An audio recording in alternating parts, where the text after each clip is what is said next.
कृष्णाय वासुदेवाय हरे परमात्मने प्रणतक्लेशनाशाय गोविन्दाय नमो नमः। आकाशात् पतितं तोयं यथा गच्छति सागर सर्वदेव नमस्कारं केशवं प्रति गच्छति। नारायणं नमस्कृत्यं नरं चैव नरोत्तमं देवी व्यास स्मरण कृत्वा ततो जयमुदीरयेत्।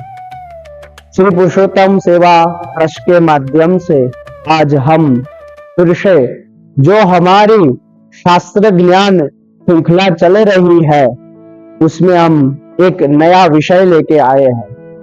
प्रदक्षिणा किसको बोलते हैं, क्या है प्रदक्षिणा, और किस देवता की या किस देवी की कितनी बार कहाँ किस तरह से प्रदक्षिणा करनी चाहिए, उससे हमारे जीवन में क्या फल मिलता है।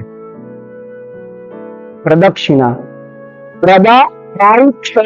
प्रदक्षिणा आप देवताओं की आजू बाजू, जैसे भगवान यहाँ विराजमान हो और उनके राइट हैंड से शुरू करके लेफ्ट हैंड के पूरा एक गोल चक्कर काटते हैं, उसको प्रदक्षिणा कहा जाता है। और प्रदक्षिणा का लाभ क्या है। आप किसी भी देवता की प्रदक्षिणा करते हैं, शास्त्र तरीके से जो देखने को जाए हम, तो प्रदक्षिणा कर से देवताओं के संपूर्ण जो भी वांग्मय है उनका पूरा जो शिलान्यास है उनका मस्तक से लेके चरण तक, उनका हमको दर्शन होता है। कहीं जगह देवताओं की अचलित मूर्ति होती है, मंदिर में स्थित रहते हैं, तो हम मंदिर की प्रदक्षिणा करते हैं, पूरा मंदिर का एक चक्कर काटते हैं। तो ये मंदिर के अंदर के जिस दिशा में, हमारे आगे वीडियो जो दिए गए दिशा ज्ञान में आप देख सकते हो, उसमें हमारी जितनी दिशाएं हैं उसमें सब में एक एक भगवान बैठे हुए, एक एक देवता बैठे, तो उनसे दो फायदे होते हैं हमको। एक, जिस दिशा में हम प्रदक्षिणा करते हैं उन देवताओं का भी दर्शन होता है, जिस देवताओं की जिस प्रासाद की हम प्रदक्षिणा करते हैं उस देवता का भी हमको शिलान्यास का भी फल मिलता है। इसीलिए हमारे जीवन में जिस भगवान के पास जाए, जिस भगवान के मंदिर में जाए, या ये मेरा एक विचार है, आप अपने घर में कोई भी देवी मूर्ति हो या देवताओं का जो भी स्थानक हो, उसकी प्रदक्षिणा चल के नहीं कर पाए तो बैठे बैठे ऐसे हाथ घुमा के भी हम प्रदक्षिणा कर सकते हैं। कई जगह ऐसी होती है, कोई देवताओं का मंदिर ऐसा होता है कि पूरा उनकी हम प्रदक्षिणा नहीं कर सकते। अब हम जाने तो प्रदक्षिणा का मंत्र क्या होता है। वो प्रदक्षिणा की होनी चाहिए। पहले हमारे गणेश भगवान, जिसको हम गणपति बोलते हैं, क्योंकि हमको तिसस्त्र प्रदक्षिणा करनी चाहिए। गणपति के मंदिर जाओ या गणपति देवताओं की कोई भी मंदिर में मूर्ति के सामने हो, हमारे वहां एक गणेश उत्सव भी आता है भाद्रपद मास में, तो हम गणपति की मूर्ति घर पे भी लाते हैं, पंडाल में भी होती है, तो उनकी भी प्रदक्षिणा हम कितनी कर सकते हैं, 3 प्रदक्षिणा हम कर सकते हैं, क्योंकि गणपति का जो अंक है वो 3 है।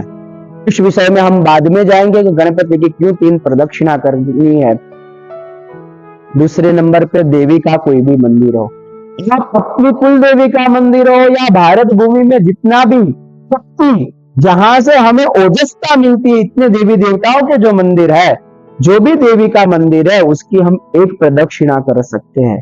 आप गाय के पास जाओ तो गाय की कितनी प्रदक्षिणा होनी चाहिए मेरे स्नेहीजनों, 2 की प्रदक्षिणा होनी चाहिए।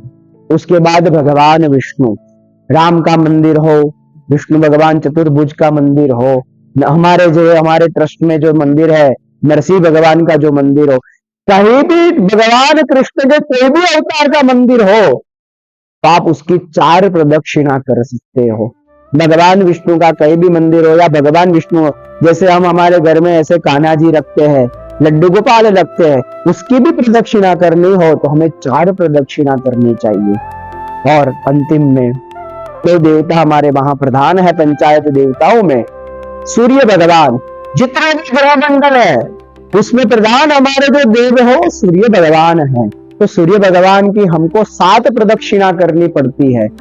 सूर्य भगवान की 7 प्रदक्षिणा करो। यहाँ कोई भी ग्रह का मंदिर हो, जैसे हम कोई भी हनुमान जी के मंदिर में जाते हैं या शनि देव के मंदिर में जाते हैं, तो वहां कितनी प्रदक्षिणा होगी, तो वहां 11 प्रदक्षिणा होगी। सूर्य से अलावा कोई भी ग्रहों का मंदिर है या शनिदेव का मंदिर है तो वहां 11 प्रदक्षिणा करनी चाहिए। और अंतिम में हमारे देव के देव महादेव शिव भगवान, उनकी परिक्रमा, उनके प्रसाद की परिक्रमा, पूरा प्रसाद की परिक्रमा करो या उनके शिवलिंग की परिक्रमा करो तो परिक्रमा आधी होती है, क्योंकि उनका जो जल वहन है, ये देवताओं का स्नान का समय फिक्स होता है और शिव जी का स्नान का समय जब देखो तब मन चंगा तब तटकोट में गंगा, ऐसे हम जल चढ़ाते रहते हैं। तो उनका जो जल प्रवाह है, वो निकलने का जो मार्ग होता है, उसके ऊपर से हम जा नहीं सकते, क्योंकि वो शिव प्रसाद है, शिव का अंश उसमें होता है। हम उसको ऊपर से जाएंगे तो हमको दोष बनेगा। इसीलिए शिव भगवान का जो भी मंदिर हो या उनका शिवलिंग की हम प्रदक्षिणा करते हैं तो उसकी आधी प्रदक्षिणा करनी, जो अर्धचंद्राकार होता है, जो जैसे बीच का चांद होता है, स्टार्ट करो और आधी करो और वापस उनका जो जल वहन है, योनि का जो मार्ग है, जल जाता है, वहां से वापस आना पड़ता है। मेरे मित्रों, ऐसे हमारे जीवन में जिस देवताओं के पास आप जाओ, मैंने जो इस वीडियो के माध्यम से आपको बताया, उन देवताओं की इतनी प्रदक्षिणा करोगे तो उन देवताओं का आपको फल मिलेगा। हमारा तीसरा क्वेश्चन था, प्रदक्षिणा करने से क्या फल मिलता है?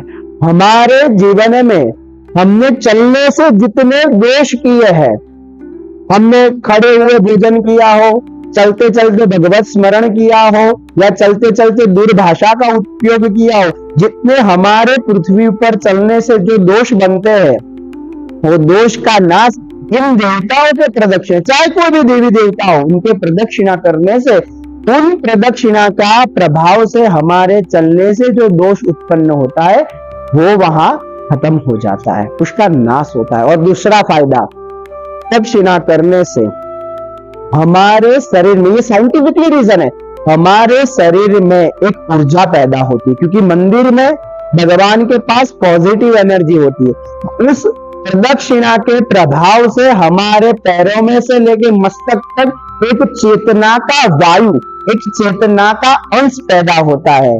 इसीलिए हमारे वहां भगवान की प्रदक्षिणा दिखाई गई है। और प्रदक्षिणा के 2 मंत्र है, एक पुरुष सूक्त में दिया गया है, वो जो ब्राह्मणों आपके वहां पूजा पाठ करवाते वो बोलते हैं, और एक प्रचलित मंत्र है, यानी कानीच पापानि जन्मांतर कृतानि च तानि सर्वाणि नश्यन्तु दक्षिणा पदे पदे।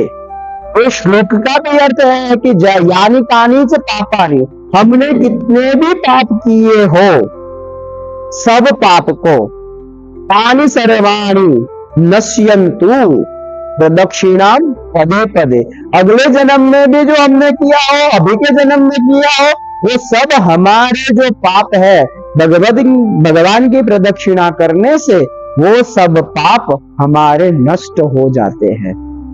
हमारे शास्त्रों में ऐसी कई बात हम लेके आएंगे।